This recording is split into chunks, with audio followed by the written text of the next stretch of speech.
team leader nyo? Ikaw ba ang team leader? Anong kalokohan na ginagawa nyo? Tawagan mo ang LTO. Brother, LTO. LTO. Personnel kayo ng ano? 13. Anong kalokohan ginagawa ninyo? Kinakaya-kaya ninyong motorsiklo. Ba't di kayo pumapara na ibang sasakyan? Kalokohan yung ginagawa nyo, brother. Ayan o, naka puro motorsiklo. Hindi nga, nakita ko nga eh. Kaya nga bumalik ako eh. Huwag ganon.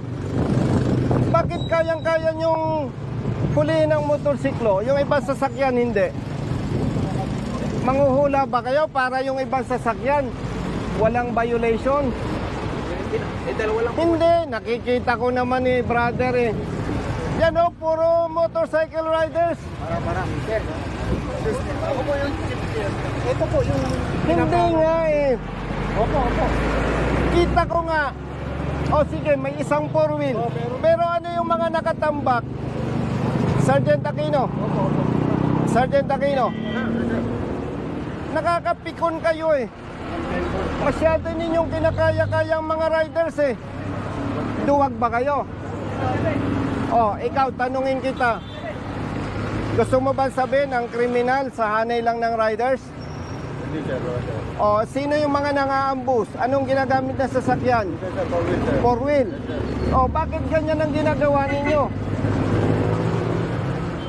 Saan ka? Sa Region 4? Hindi po, naik po. Naik. Hindi ko kayo pinagbabawalang manghuli.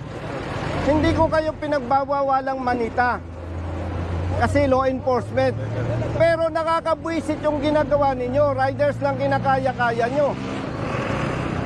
Hindi ko pinagtatanggol ang riders na may violation. Ha? Ang ikinakabwisit ko, kinakaya-kaya nyo ang riders. Ba't di kayo makapamara ng naka four wheel? Lalo na kung tinted, takot kayo. Brother, huwag ganun. Diskriminasyon yan eh. Malaking kalokohan yan. Nakakapanginig kayo ng laman eh.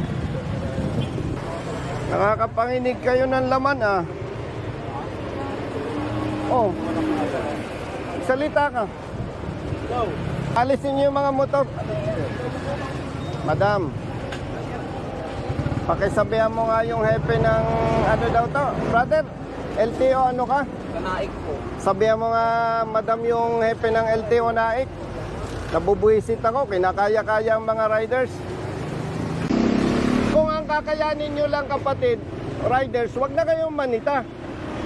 Huwag ninyong suportahan itong ginagawa ng LTO pag mali. Ginagamit lang kayo. Pasensya ha. Hindi ko kayo kinu-question na manghuli. At kung hindi ninyo kayang gawin ang tama, magsilayas na kayo. Baka nako-confuse kayo, hindi ito trabaho ng congressman. Wala lang magtatanggol doon sa maliliit na motorista.